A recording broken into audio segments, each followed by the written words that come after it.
Phobias. An interesting phenomenon, wouldn't you say? Well, to me at least. I've always had a particular fascination with phobias, how they work and how they develop over time, having experienced a good amount of my childhood. They are a part of our everyday life. In fact, a lot of people have had at least one in their lifetime. And yet how much do we really know about how phobias work? How does one even get a phobia in the first place? Traumatic experiences? Genetics? How do they work? Are they just a chemical reaction in the brain? And for those who are unaware, what is it like to even experience a phobia firsthand? This is exactly what I seek to explore. My name is Max Knipe, and this is Phobiomania. But before we can get into the meat of things, let's start at the beginning. What is a phobia? Phobias are, according to the Oxford English Dictionary, a strong, unreasonable fear or hatred of a particular thing. We'll be focusing on the fear part of this definition, as the word itself stems from the Greek word phobos, which in and of itself means fear. They are primarily classified into four main types of fears.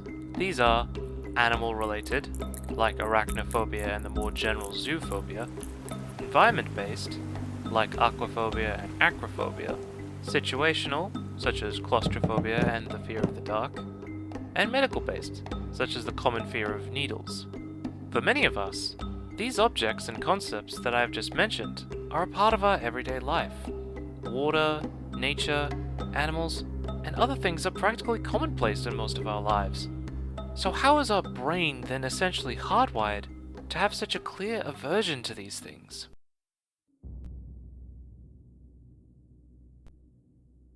As for how our brains are able to process these phobias, similar to what allowed our ancestors to survive, our brain connects the object or concept that one is afraid of to the amygdala, the part of our brain that produces our fight or flight hormones.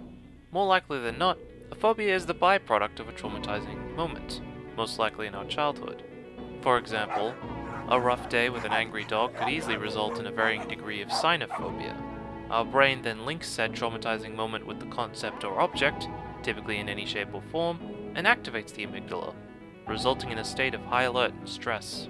Although, sometimes, some people can, essentially, be born with a phobia.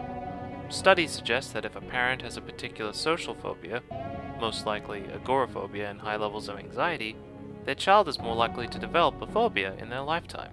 Yes. That means you can essentially copy and paste your anxiety onto your children without even knowing.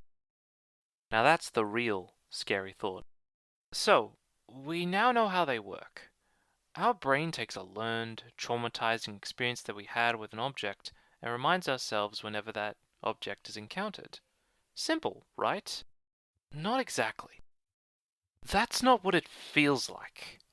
To me, at least. Your brain doesn't just remind you of that traumatizing moment, it drops you right back into it. Memories come flooding back. It makes it feel like history is just sort of repeating itself. This is some serious stuff. Sure, there are some admittedly silly sounding phobias out there, most commonly hippopotamonstrosquipedaliophobia, the fear of long words, and dodecaphobia, which is the fear of the number 12 and has exactly 12 letters in it. More common phobias are essentially just strains of high levels of anxiety. Social fears like agoraphobia and situational fears like claustrophobia tend to take a toll on the mind, even if the fears are in and themselves still irrational. I would know, because I've experienced the latter phobia throughout a good portion of my childhood. But not everyone knows what it's like to experience a phobia firsthand. The Federal Health Department of Australia claims that only about 15% have experienced a phobia in their lives, typically only really during their childhood. These phobias, silly sounding as some may seem, are quite serious. So, for those who are unaware, what is it like to be in that mindset? To have that experience?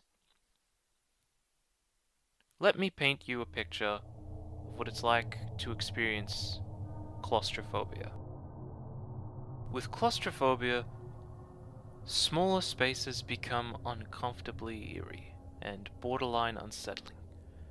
This is apparent in most tight spaces: bathroom stalls, closet spaces, attics, and the absolute bane of my childhood, elevators.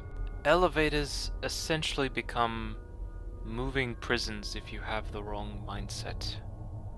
Small, tight, creaking, shifting, lagging, terrifying, fast-moving metallic prison cells. They typically move at a speed of 10 to 20 meters per second. That is, if they don't fail. But creating elevators has essentially been perfected through adding brakes and additional cables. So the possibility of an elevator crash, or even just anything short of working perfectly, is extremely unlikely, even years ago. In fact, basically only one elevator accident has been recorded this year. So, the chances of failure are extremely low. But they aren't zero. That's what that anxiety does to you. It makes you seriously consider the low chances of peril, the whirs and creaks and various noises from the shaft only adding to the anxiety and fear, thinking about only the absolute worst that could happen. Thinking about the worst. And then, it's over. Sure, the general anxiety fades away after it's all over, but the feeling of unease never fades until a while after you've left. A child never really has to embellish their stories with words, because the sheer power of their young imagination does it for them. But it's not like you could avoid most of these things. Like with most phobias, the objects or concepts are in our everyday life, and we tend to experience them whether we want to or not. However, this is, ironically, actually one of the best methods to cure or lessen the effects of a phobia. It's known as exposure therapy.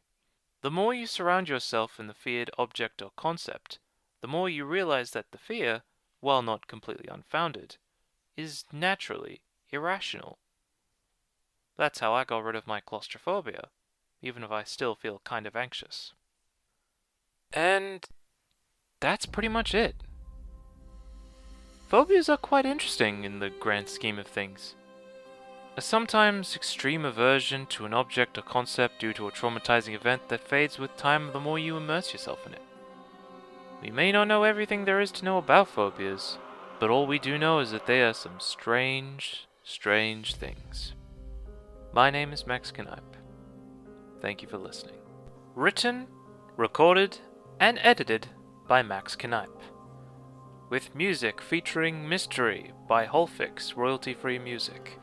Infidos by Kevin MacLeod. Epic horror synth trailer music by Ross Budgeon. Background suspense music by Fesliyan Studios Background Music. Horror ambience by ESN Productions, and Murder of Crow by Ben Hansen, all available on YouTube, and all attributed under Creative Commons. And with sound effects, featuring Spiders Walking and Chattering by Spooky Modem, Rushing Stream by Mike Stranks, Creek 3 by Ben Stir, Metal Shaking by Kubo Dup, Ding by Tim Khan, Metal Fan by Frolicking DP1, Creaking Metal by Soa Puel, and Dogs Barking by Mr. Thenaronha, all available on freesound.com and all attributed under Creative Commons.